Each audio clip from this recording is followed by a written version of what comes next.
Today I want to talk about rook endings and a book that was too hard for me many years ago was Victor Korchnой's Practical Rook Endings. And it is very much a book that I'm calling a macho book in that the analysis is very deep and it's written by a man who really wants to win positions that most GMs would call equal. And that gives him an incredible practical edge and takes his chess, to a whole new level. And I think everyone in that generation watching it also took what the endgame was to a whole new level. And so I feel that most players' endgames don't become reasonable until they're well over 2,000. And a thing of note about this book is that the phrase is, a lot of people have said studying this book will raise your rating 100 points. And whether that's true or not, what is certainly true is that the most gain a person can make in terms of study time is by doing rook endings. That will increase your rating, I think, more than anything, and that definitely applies to myself. And what I mean by when I say that is that I also was incredibly weak, especially as a kid, with rook endings. And part of it is with rook endings that they are their own creature. They are just their own weird animal. And they have their own rules, basically. And so it's a little bit like learning a whole new game. And in particular, because it has its own rules and its own special positions, you need to learn the special rules. And I think where it applies to the rest of chess is that when you understand that there's really only two actors, a rook and a king, because pawns aren't people, and it's about the activity of those pieces that's what's going to decide the game, then it becomes clear that applies to the rest of the game too, and it really heightens the awareness of what active and passive pieces mean. Now, the difference with rook endings, or rather the thing you've got to learn, is that you have to learn what it means to be active or passive, and that's not immediately obvious. So let's take a look at this ending here. This is against Platonov, who was an old-time Soviet GM. And I'll just cruise through the game because it's very typical of Korchnoj the way he won this thing out of a French, where I think white came out of the opening better. His king position is better. He's got a beautiful knight on d4, the bishop on c8, nothing special. So to win this position is a special thing to be able to accomplish that. So massive centralization of the pieces, and it still looks like white's better, but slowly but surely white is losing centpawn for centpawn. And surely here white said to himself something like, well, this is going to be a draw. Well, it's not a draw with Victor. Here we go. King f7, rook b4, b6, a5. And why a5? Because white is saying to himself, look, I want to exchange the pawns, I'm going to make a draw, and then we're going to go home. Rook b5, king e6. And this is actually where Victor starts the analysis in this book. And what's interesting too about this book, is this is really an analysis of his games, and something, of course, that I've been preaching for a while now is that the way to improve is to go over your own games, and that's what's going on with Victor. And he's very critical of both players' moves, and it's telling to me that the way he clearly thinks he's going to improve, and I think too, and I realize this is an admonition for myself, is when you go over your endings in particular in great detail, that's when you will become strong at endings. And as we saw a couple episodes back, I spent hours on the days, weeks on the end game that I lost, the last tournament game that I played. Okay, so here we go. This first part, let's call intuitive. Now, white has a difficult decision to make. Now, first of all, I want to say, if I was white here, I'm fairly certain that I, like Platonov, would have thought, yeah, this is not too hard to hold, because the white rook feels active, and in general, I believe the saying that in order for somebody to be winning, you have to have two weaknesses. So if black wanted to say he was winning, you would have to say, well, I've got the outside pass pawn, plus I've got the weakened king side pawns as well. The drawback, of course, though, is that white's rook is very active. So in the game, white has a choice, really. Let's say he can go rook h5, or he can go rook b1. And the thing about it that's kind of funny is that if you just imagine that the pawn's on h6 already, then white would play this rook b1 probably without thinking too much about it. Because there is a threat, and that threat is to play rook d8, cutting the king off. And here let's just say an obvious thing. In terms of activity, for white, it's going to be to blockade the pass pawn, to get over to the b file. For black, it's going to be being active with the king. Shepherding, and that means shepherding the b pawn down the board. So already that gives a sense of what the pieces want to do. It seems obvious, but a lot of people aren't, glued into it. Anyways, so with rook b1, the intention would be to do this frontal attack defense that would usually go like this.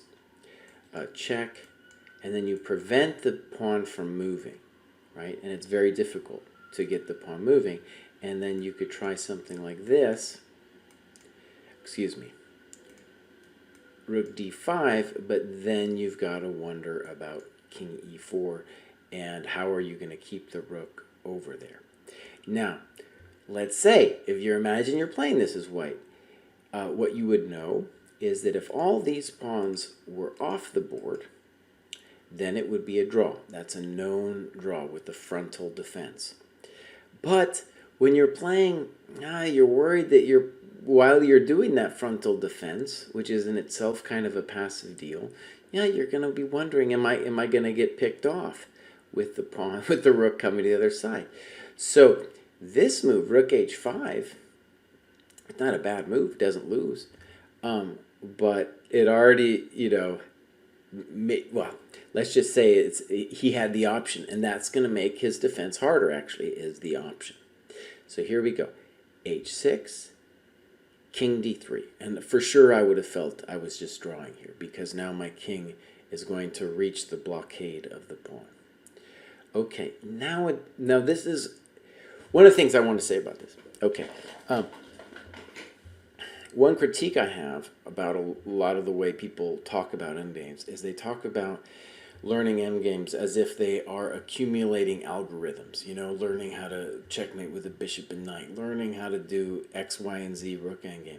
And that's all important, but far more important is like, how do you play a position like this? And obviously you're not going to get this exact position, but there's a very big art in creating drama for white here.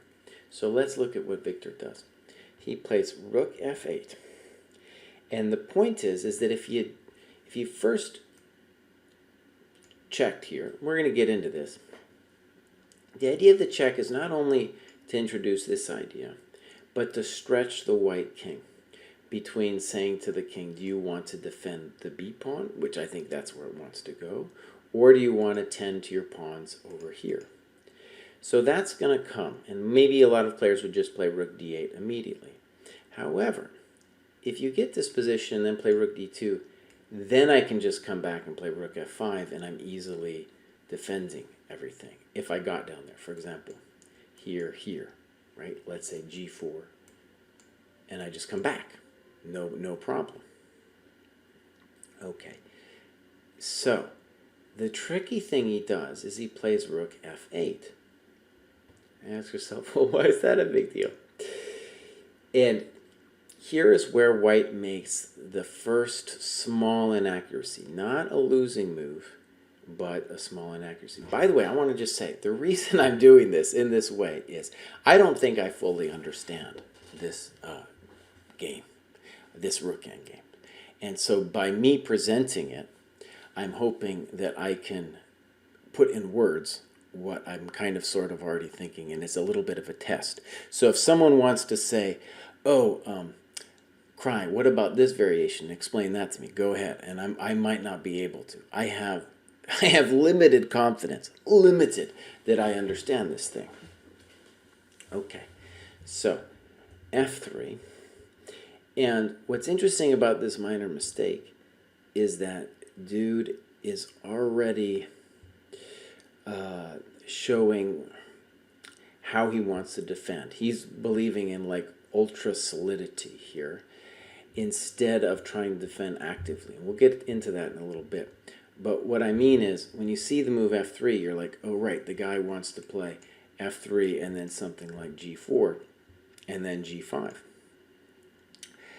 Whereas a man committed to active play would be playing F4 with notions of as quickly as possible starting the business on the king side with the primary intention of liquidating everything there on the king side. Okay, so F3, here we go. Rook D8, King C3, Rook D5. Okay, so you could say that we're building a bridge and we're also we're preventing G4, G5. Rook H1, Rook C5. Okay, now another kind of amazing small mistake that I'm sure I would have made as well. By the way, I just want to say, so again, the point of this little show today is for me to say what I'm doing now, which is trying to overcome this book, which I read, I don't know, I tried to read, let me put it, about 20 years ago, and I thought it was just too hard for me. It was literally too hard. And that was before I did this book, which is the Great Russian Problem Book that no one can buy online anymore because it gets too hard to find, and before I studied Smyslov's games really intently. The Smyslov games are beautiful, but they aren't that thoroughly annotated. The man did not believe in heavy annotations. You know, he was just going to break it down in very concise words, not a lot of words. So, King B3. Now, let's look at the active move. Now, already, though, we can see the man did not think he needed active play. And really, in order to come up with the move King B4, you would really have to be thinking that, well, the situation is now scary. So check out this variation. Rook E5, Rook H4, Rook E2, Rook G4, G5, check to the F4, check to the miserable king, King C3. Excuse me. This whole thing is wrong. See, this is why I'm telling you it's hard. So, King B3, and instead, right, we could have done King, well, this is correct, Rook E5, Rook H4, Rook E2, here, G5. It's kind of a funny business. See, even this I'm not totally sure I understand. F4. Yeah, see, even this I'm not sure I understand. I'm not even sure I understand this.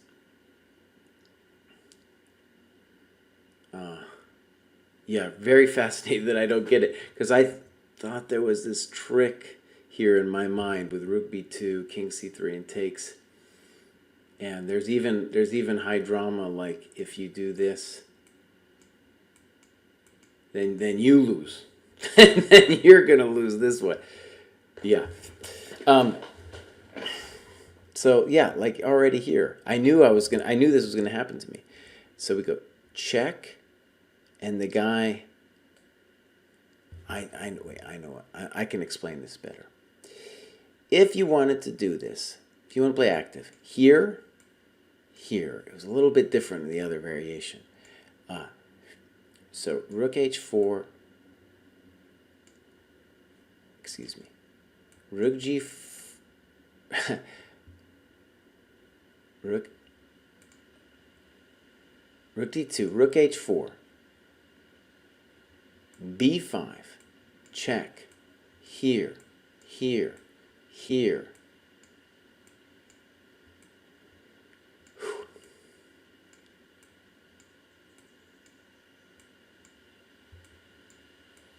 And Rook h4. And white is holding this thing through active play. Really stunning variation. And even here, if you saw this in your mind, you wouldn't necessarily say to yourself, oh yeah, that's for sure drawing. You know, maybe if you looked at it closer, but you'd be really worried that you're going down this rabbit hole and you're not totally sure. Zephcat, oh man, Zephcat rated me. That was really cool. Thank you, Zephcat. And she rated me with the driest of Macho Rook endings, so that's admirable. So when we go back here, you're playing King c3. You're just saying to yourself, I'm going to keep it calm. To Zephcat's raiders, I'm going to say, this is my personal quest to do the hardest of things, which is really to understand the Rook endgames. So here we go. Rook d5. Check to the miserable king. King b3. Again, you could, that was what I was talking about, King b4. It would be similar if you played King b4. Maybe even easier. Check. Now here's the thing. Because white is committed to just holding the position, his intention is in fact to play Rook c2. So black, now has a choice between going to one of these two moves. And, Victor gives himself a question mark for going into King d7. And we'll talk about that in a second. But to a certain extent, it wouldn't have mattered because dude was going to play Rook c2 anyway. And that's going to be, really surprisingly, the losing move. And, yeah, already to me, this position is mind-blowing. If you can win this kind of position, even not every time, but sometimes, you're like Super GM. That's it. You've achieved your chess goals. So his intention here was he was worried about Rook c8. That's why this didn't happen. And this is really intense, but it would go something like this. If Rook e2, there's going to be some Rook g8 stuff, right? So here, and it's going to be difficult because of Rook g8. Now, even that, I could go in longer depth, but I'm going to skip it. So that's King d7, and now white really had to be active with Rook a1. And Rook a1 would have forced this rook to come over, and then you can go mess around with it. It's pretty intense, because now the rook on a5 doesn't get in, at least not easily. And I think this is an example of where Victor just missed when he made this decision. He missed Rook a1.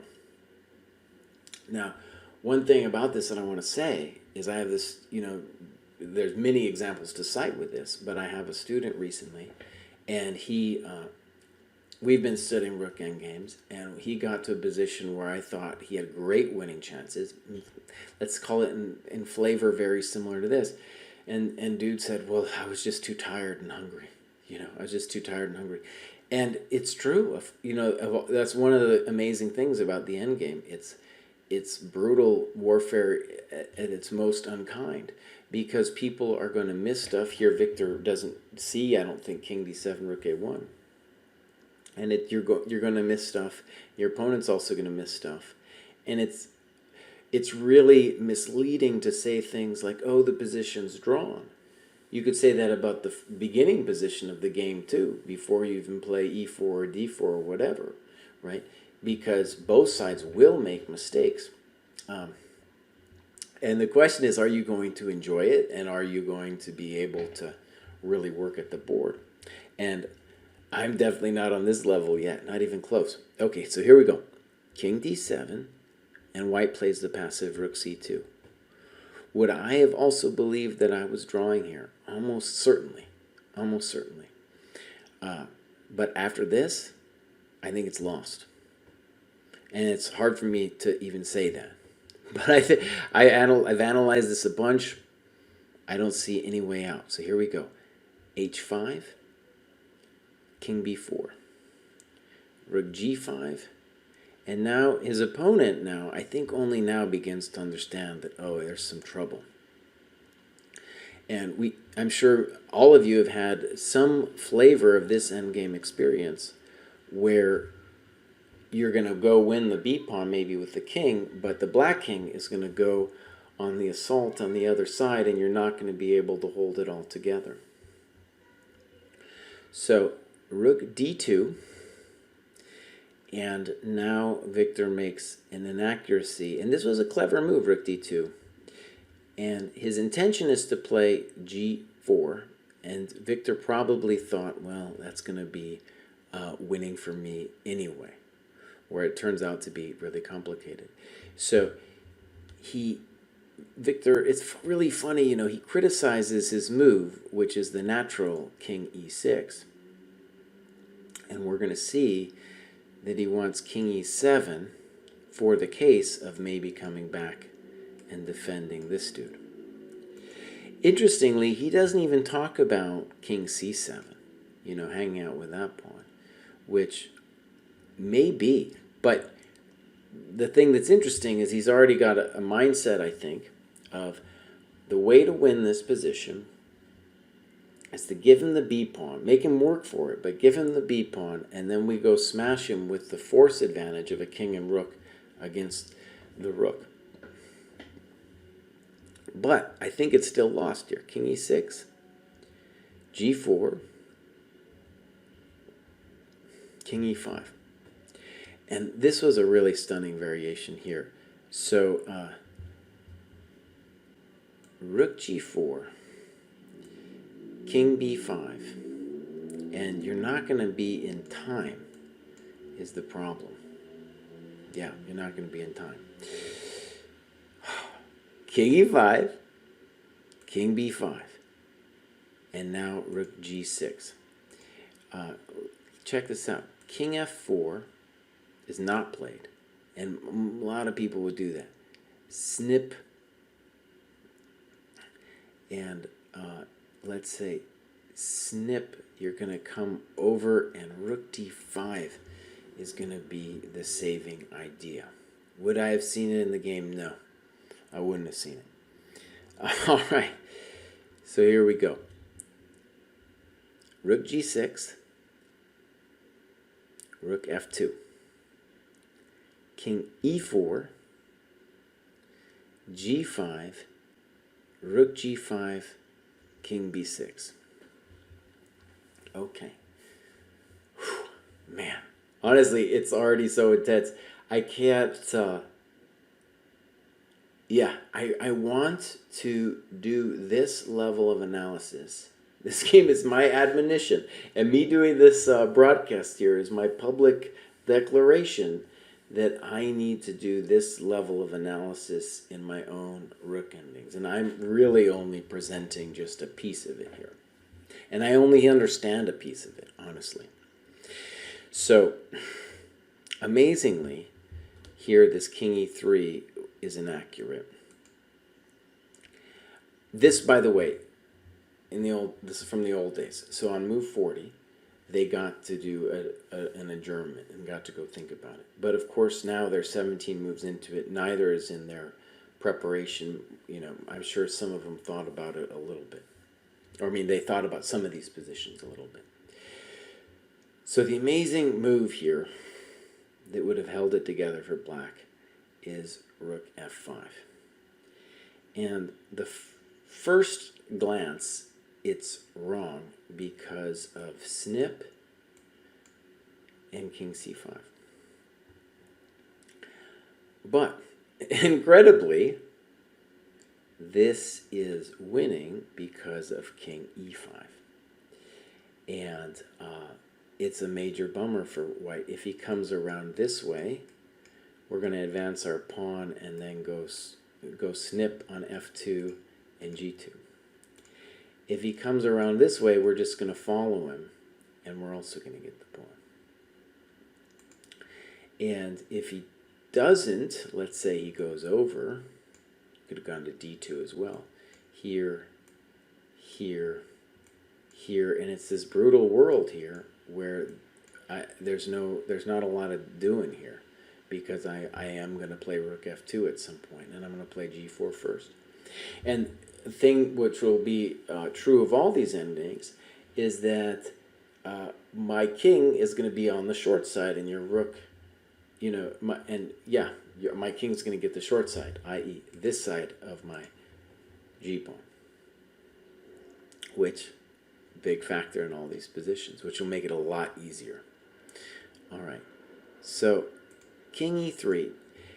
Now, even now, I gotta say, it's not totally evident to me that this, I'm still working on it as to why it's a difficult business. Rook A2. And, oh man, yeah, this was really tough. So, Rook F5 was now played. And King C6, G5, Rook F2, and, G5 was played, and let's get into this. Dude now plays G4, and that's like obviously losing. And the thing about G4 is that it is clearly the move of a guy who's had, he can't take it anymore, because after G4 it's just pretty easy. Let me try to see if I understand the drawing method here. King D6. Now, but what I did, by the way, is I did not import variations. I just tried to put it all in my mind. So I'm not reciting any analysis like that I've written down. It's just me trying to understand what's going on here. So, King D6. Let's say King F4, King E6, and you can't even, you're going to have to do something like that. And Rook check, Rook F4, and I believe I can take this thing, because here, now I'm just in time. And now it's me who's going to win the G-pawn, for example, this old trick, right? Now, that position is not, in fact, losing for black, because you can always, go back, but that wasn't what he wanted. Let me show the rest of the game, and then we'll talk about it a little bit more. Total bummer. And it almost like,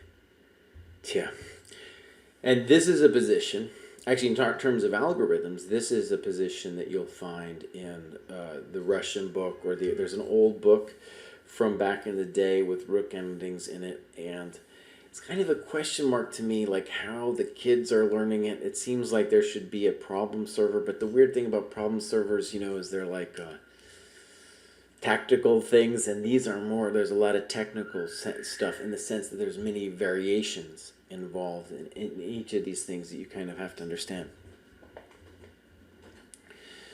We got a comment. My main way of staying out of these technical endgames is to have me or my opponent's position collapse in the middle game. And you know, one thing I think you will be surprised by is, in fact, how many of these rook endings you get. You get more than you think, and GMs collapse in the middle game all the time as well.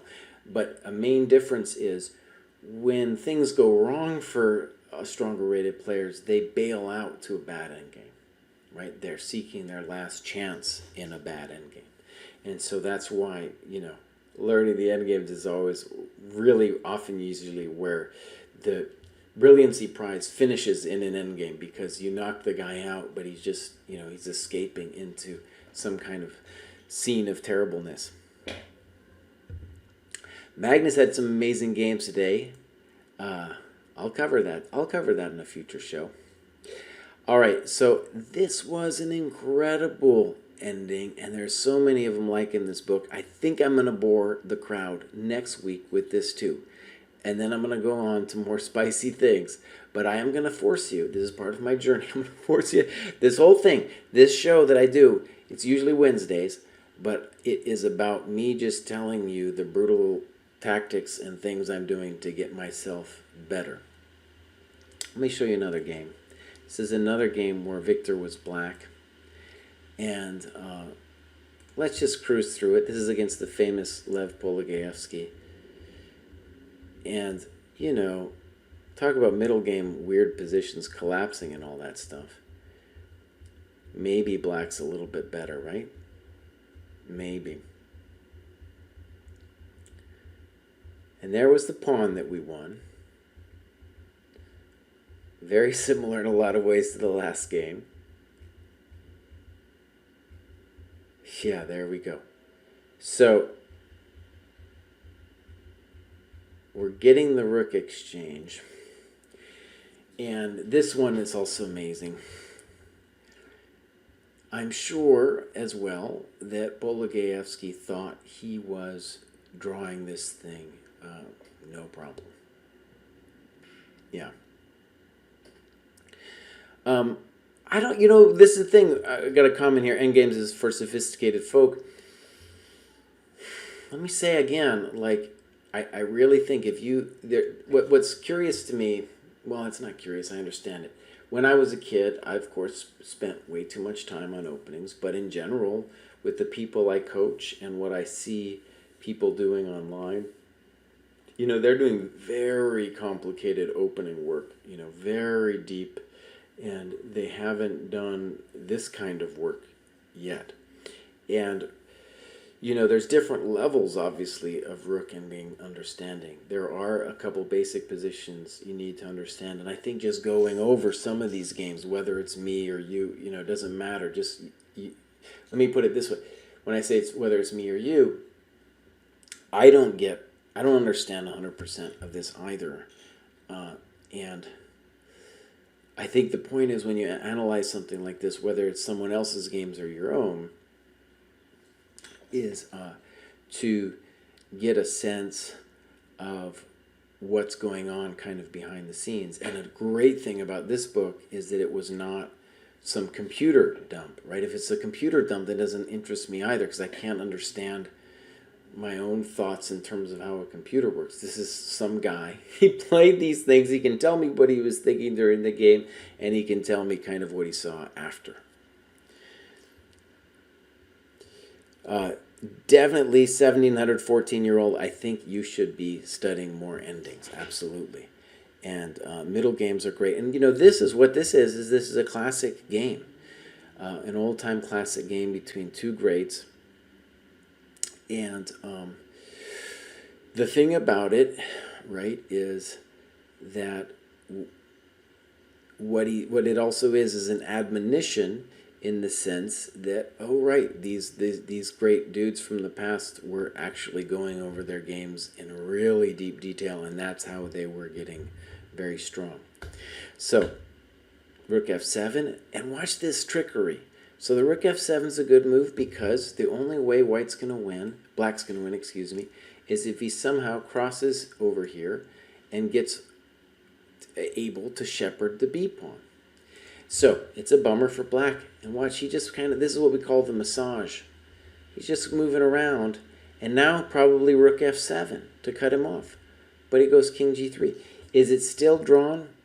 Yes, but now it's a little bit more interesting because now my king is closer.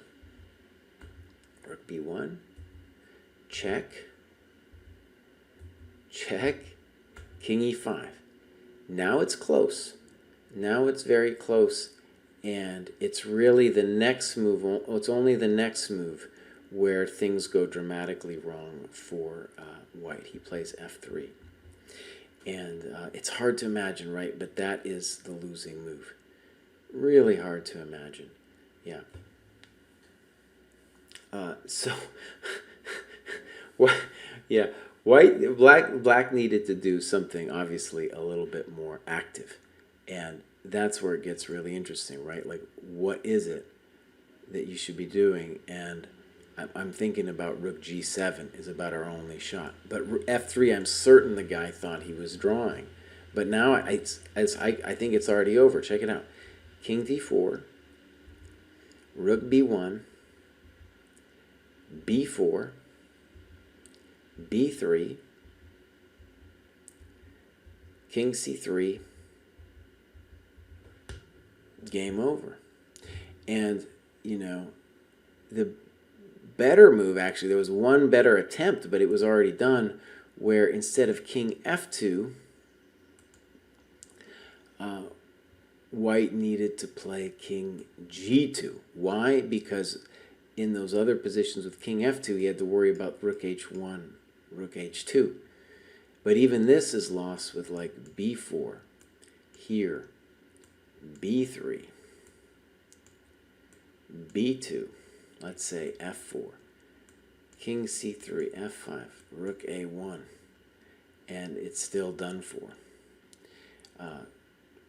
King G3, let's say here. I think white could have made it a little bit harder, but you get the gist. Okay, so let me just summarize a little bit.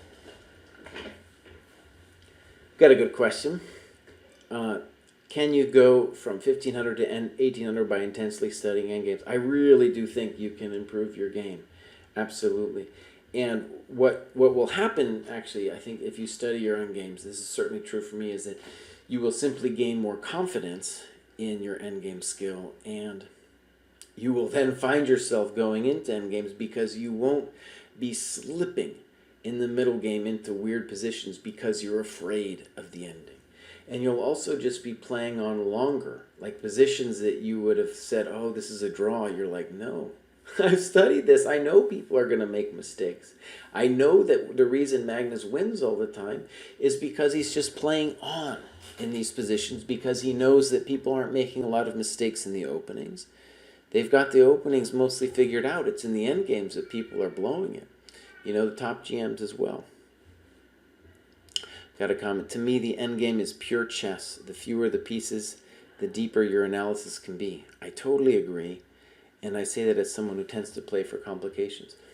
I want to stress that, you know, with end games, one curious thing is, like in both of these positions that we began with, of course you can start with an intuitive assessment, right? And you have to, as a chess player, you're going to see a position on the horizon. You're going to have to kind of guess as to what the assessment is.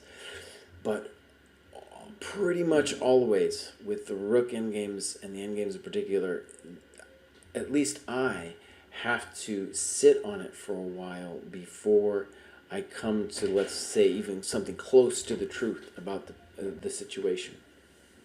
Always have to do a little bit of depth, whereas in the middle game, a lot of times the intuition can more readily pick up what's going on and trust in that intuition, because there's the dynamic features at work are oftentimes so overwhelming that you can make a judgment, whereas here, oh man, a lot of times it really is counting.